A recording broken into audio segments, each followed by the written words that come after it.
What's up guys, welcome to another vlog. আজকে হচ্ছে মঙ্গলবার আর 8:10 বাজে। আমি 8টার কাছাকাছি উঠেছি আজকে ঘুম থেকে। আর এই হচ্ছে আজকের ওয়েদার। রোদ আছে, মেঘলা মেঘলাও আছে। কালকের বৃষ্টিটা পর থেকে যেন একটু বেশি গরম পড়েছে, বেশি গরম গরম লাগছে কালকে বৃষ্টিটা হওয়ার পর থেকে বিকালে।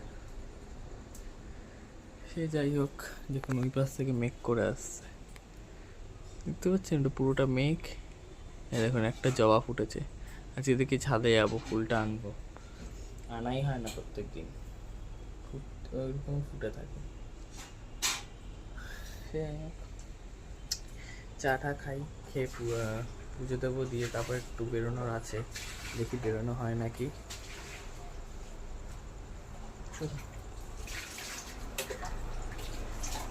এইখানে আমার চা করছে, আমার চা হয়ে গেছে, দেখো রেডি। সবজি কাটছিল। চলুন চাটা খেয়ে তারপর আপনাদের সাথে কথা বলতে।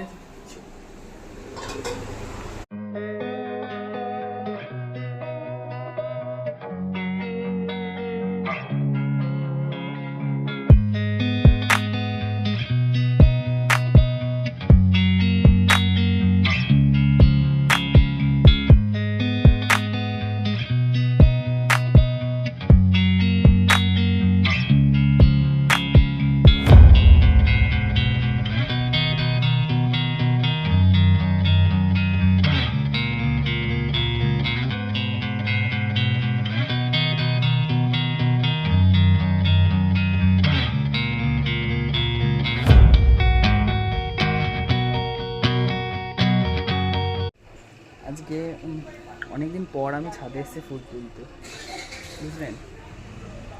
সাদা নয়নতারা ভর্তি। এই দেখুন আমার বেগুনি গাছের নয়নতারার এই অবস্থা। এক পাশের ডাল পুরো নষ্ট হয়ে গেছে, দেখলেন। যে গাছটা দরকার সেটাই নষ্ট, দেখুন। চলুন ওপরের দিকে যাই। এটা একটা বগনভেলিয়া গাছ, বুঝলেন। নীলকণ্ঠ গাছে ফুল ফুটেছে নাকি দেখি তো। এই নীলকণ্ঠটাতে ফোটেনি, এলিটাতে 2-3 দিন আগে ফুটেছিল, আজকে দেখছি না। চলুন ওপরের দিকে যাই।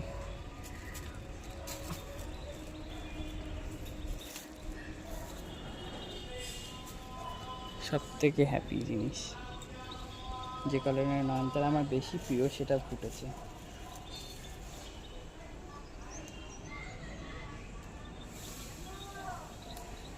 এই করিস না, আসলে কালকে বৃষ্টিটা হওয়াতে না গাছে জল দিত। হে ভগবান, দেখেছেন। এই দেখুন, কিছুদিন আগে দেখিয়েছিলাম না আপনাদের যে কি বলে লুচ্চ ফুলটা। এই দেখুন 2খানা ফুল ফুটেছে। এই দেখুন একটা, এই দেখুন একটা। আমি আসিও নি ছাদে, আমার মনেও নেই পারার কথা। এই দেখুন বেগুন গাছে ফুল এসছে, দেখতে পাচ্ছেন, 2টো ফুল এসছে। গাছটা প্রায় মরে যাওয়ার মতন অবস্থায় ছিল, বুঝলেন। আবার এরকম হঠাৎ করে ফুল আসা দেখলেন মনটা বেশ ভালো হয়ে যায় না। আর এই হচ্ছে আমার সেই গাছ। এই যে কি গাছ হচ্ছে ভগবান ছাড়া কেউ জানে না, হচ্ছে আমিও রেখেছি, হোক, দেখি কি গাছ হচ্ছে। 1-2 দিন যদি ফুল না পারা যায়, এত ফুল হয় বলার বাইরে, ঠিক আছে। এই জন্য আমি আসি না 1-2 দিন ফুল পাচ্ছি, জানেন।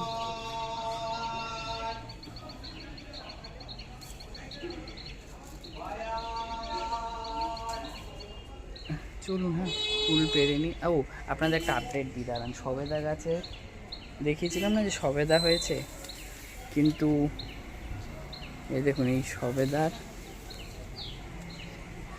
এই দেখুন এই সবেদা পোকায় খেয়ে নিয়েছে। দাঁড়ান, হ্যাঁ এই দেখুন, দেখতে পাচ্ছেন 2খানা, এই পাশে 2খানা সবেদা ছিল, 2খানাই পোকায় খেয়েছে। মানে মানুষ একটাও মুখে দিতে পারেনি, এই একটাই আছে। এটা এই যে এইটা নরম হলে নিয়ে চলে যাবো আগে ভাগে। চলুন তাড়াতাড়ি ফুলটা পারি, একটু জঙ্গল হয়ে গেছে না, দেখেছেন? পরিষ্কার করতে হবে, বুঝলেন? টাইম হচ্ছে না পরিষ্কার করার। যেদিন এইগুলো পরিষ্কার করবো না, মানে একদিন সময় নিয়ে আসতে হবে, পুরো পরিষ্কার করে দিতে হবে, নাহলে আর পরিষ্কার হবে না। চলুন হ্যাঁ, ফুলটা পেরে নিয়ে তারপর নিচে যাই, গিয়ে পুজো দিই, তারপরে বেরোনোরও আছে একটুখানি। এখন জানি না বেরোতে পারবো কি পারবো না, কারণ বাবার ওপরে পুরোটা ডিপেন্ড করছে। বাবার যদি আর কোনো, বাবা এখন বাজারে গেছে, তো বাবার যদি আর কোনো কাজ না থাকে তাহলেই বেরোতে পারবো। আর বাবার যদি কাজ থাকে কোনো, মানে বাড়িতে আসার পরও যদি কোনো কাজ থাকে, তাহলে আর বেরোনো হবে না আজকে, কিছু করার নেই। দেখি কতদূর কী হয়, বাকিটা আপনাদের, চলুন নিচে গিয়ে আপনাদের সাথে কথা বলছি, ঠিক আছে? চলুন। এখন 10:12 বাজে, আর সকালবেলা আপনাদেরকে বলছিলাম যে গরম লাগছে, বেশ গরম পড়েছে। আকাশ মনে আমার কথা বুঝেছে, শুনেছে, বুঝলেন?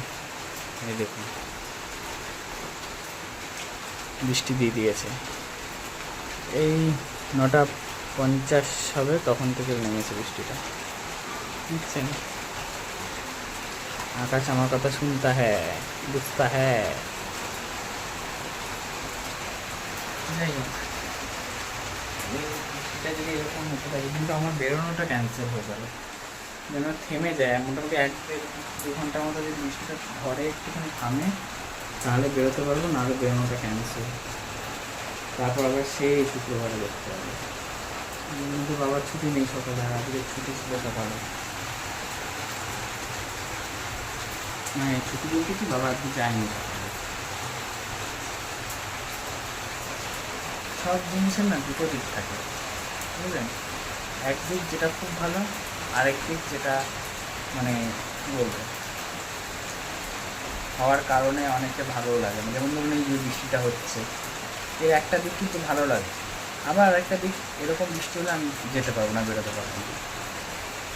সব কিছুর দুটো দিক থাকে, একটা ভালো একটা খারাপ। যাদের কোনো কাজ নেই এখন, মানে সকালবেলার দিকে, তারা এনজয় করবে, কিন্তু আমার একটা খুব ইম্পর্টেন্ট কাজ ছিল। কী করা যাবে এখন, প্রকৃতির সাথে তো আর যুদ্ধ বিগ্রহ করতে পারবো না, হলে হবে, আমার কি শুক্রবারে যেতে হবে, কিছু করার নেই। একটু ধরেছিল, কমেছিল বৃষ্টিটা, আবার নামলো।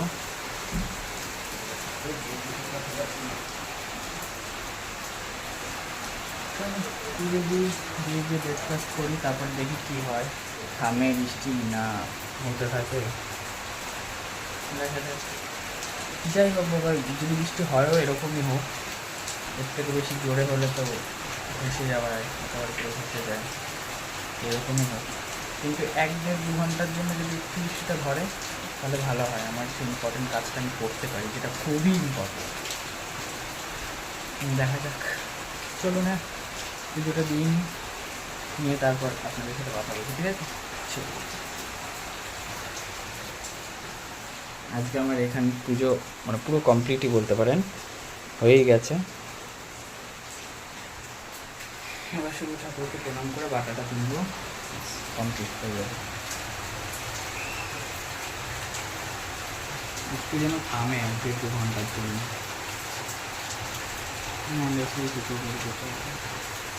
চলুন হ্যাঁ, বাটা তুলে নিয়ে দিচ্ছি, তারপর আপনাদের সাথে কথা বলছি, ঠিক আছে? ফাইনালি এখন 11:10 বাজে, বৃষ্টিটা থেমেছে, দেখুন।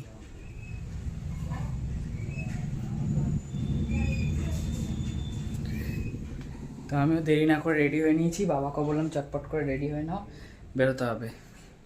কেন বলুন তো, এরপরে যদি নামে আর বেরোতে পারবো না। আর যে কাজের জন্য যাচ্ছি সেটা আমি আপনাদেরকে দেখাতে পারবো না, রিভিল করব, কিন্তু আরও একটু পরে, এখনই নয়। তো আমি যেটা কাজের জন্য যাচ্ছি সেটা আমি আপনাদেরকে দেখাতে পারছি না, দেখাতে পারবো না, বাট রিভিল করব আর কদিন পরে। তো চলুন, আমি রেডি হয়ে গেছি, বেরিয়ে পড়ি, চলুন, সানগ্লাস নিয়ে নিয়েছি কারণ রোদ্দুর উঠে গেছে তাই। চলো।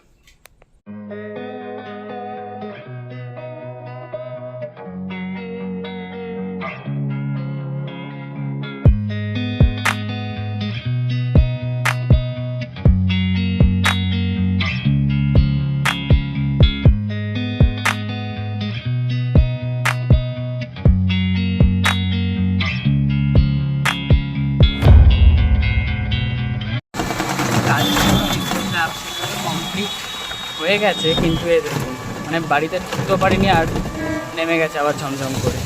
তবু 1-1.5 ঘন্টা যেটুখানি অফ দিয়েছে ওটাই ভালো, অনেকক্ষণ অফ দিয়েছে। মেন কাজটা আমার কমপ্লিট হয়ে গেছে, একটুখানি ধরেছে বুঝতে পারছি, একটু কমেছে বৃষ্টিটা। আমার কাছ থেকে না বৃষ্টিটা বুঝতে পারছি, মাইকটা নিয়ে আসিনি তো আওয়াজ করতে পারছি না।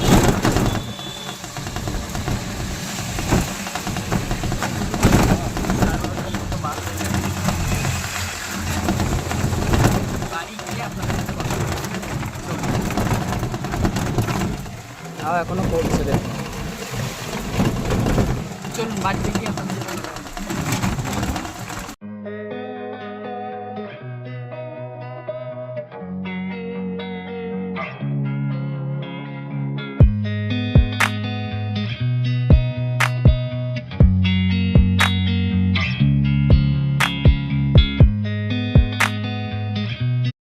সাড়ে 4টে মতো বাজে, আমি চলে এসেছি ছাদে।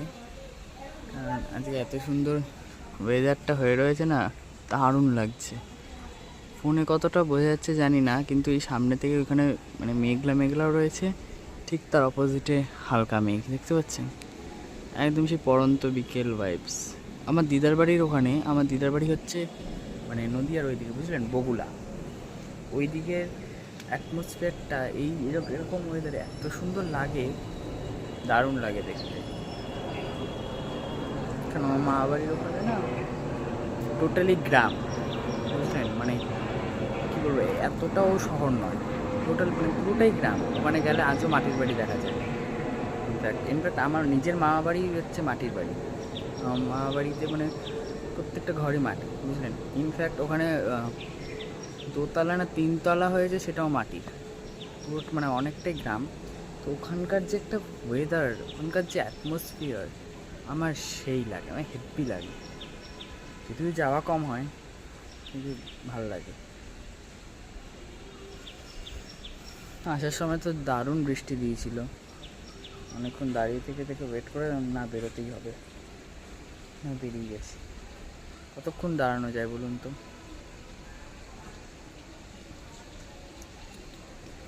সে যাই হোক, আমার এরকম ওয়েদারটা বেশি ভালো লাগে। খুব বৃষ্টি না হোক, মোটামুটি একটু একটু করে হোক, কিন্তু ওয়েদারটা বেশ ঠান্ডা থাকে, ওটাই ভালো লাগে।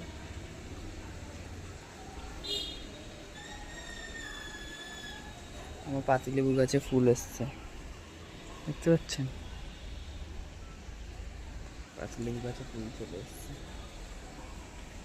চলুন, আমার গল্প আজ এই পর্যন্তই। সবাই খুব ভালো থাকবেন, সুস্থ থাকবেন, অল টাইম হ্যাপি থাকবেন। চেষ্টা করবেন আশেপাশে মানুষগুলোকেও হ্যাপি রাখার, কারণ ওই হ্যাপি রাখার মানুষটাই খুব কম এখনকার সময়। এখনকার শহরে না হ্যাপি রাখবো বা আমি নিজে হ্যাপি থাকবো, আশেপাশের মানুষগুলোকেও হ্যাপি রাখবো, এই ধরনের মানুষ আর মানুষের মানসিকতা দুটোই চলে গেছে এখন।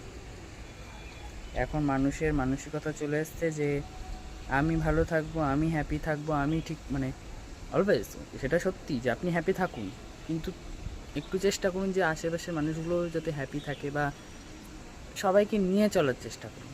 কিন্তু এখনকার মানুষের যে মানসিকতা, আমি মানে কি বলবো, একার মতন একা থাকবো, কারোর সাথে মিশবো না, এই ভাবটা না খুব এসছে। আরে যেটাকে পার্থি কথায় আমরা বলে থাকি হচ্ছে অহংকার, বাট ওই অহংকার কারোর থেকে না। সবাইকে নিয়ে চলার মধ্যে যে মজাটা আছে, আর একা একা যে চলার মজাটা দেখবেন, একা মানুষ যতই চলুক না কেন একটা না একটা সময় গিয়ে একা হয়ে যাবে। যতই বলুক আমি একা ঠিক আছে, একা ভালো আছি, না, একটা না একটা সময় গিয়ে ওই একাকিত্বটাই আপনাকে বিধবে সুতোর মানে সূচি, কী বলো ওটা, আরে সূচের মতো। কিন্তু আপনি যদি সবাইকে নিয়ে চলতে পারেন না, আলটিমেটলি দেখবেন মানে তারাও আপনার পাশে থাকবে, বুঝলেন? জ্ঞান দিয়ে ফেললাম একটুখানি। দেখুন বিকালবেলা হলেই পাখিগুলোর ঝাঁক এরকম বেরোয়। চলুন, জ্ঞান দিয়ে দিলাম মাঝখানে একটুখানি, বাট এটা তো সত্যি, বলুন, সবাইকে একসাথে নিয়ে চলা আর একা চলা দুটোর মধ্যে অনেক পার্থক্য। আমি পার্সোনালি তো সবাইকে নিয়ে চলতে বেশি প্রেফার করি, সবার সাথে চলতে। এখন কার মনে কী আছে সেটা বলা যায় না। চলুন, হ্যাঁ।